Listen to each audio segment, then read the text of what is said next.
अपना सबके मिथिला संस्कार पर स्वागत करै छी। एकटा चंदा मामा के चौड़चन के गीत दै छी, से सुनू। चंदा मामा एलै आंगनमा, पूजन करब हे बहिना। चंदा मामा एलै आंगनमा, पूजन करब हे बहिना।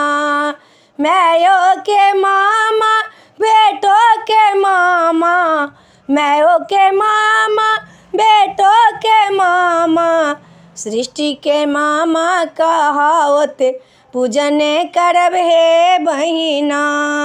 सृष्टि के मामा कहावत पूजन करब हे बहिना।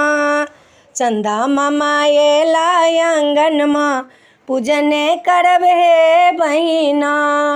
चंदा मामा एला आंगनमा, पूजन करब हे बहिना। शुक्ल पक्ष के चौठी तिथि के, शुक्ल पक्ष के चौठी तिथि के, चौठी चन करबै पूजनमा, पूजन करब हे बहिना। चंदा मामा एलै आंगनमा, पूजन करब हे बहिना। दही सँ पूजब फलो सँ पूजब, दही सँ पूजब फलो सँ पूजब, पूजब मकई खीरा सँ पूजन करब हे बहिना। चंदा मामा एलै आंगनमा, पूजन करब हे बहिना। चंदा मामा एलै आंगनमा, पूजन करब हे बहिना।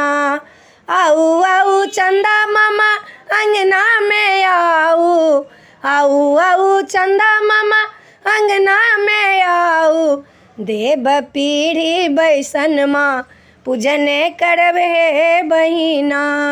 चंदा मामा एलै आंगनमा, पूजन करब हे बहिना। वीडियो में आए नीक लागत तो चैनल के सब्सक्राइब करब, लाइक करब।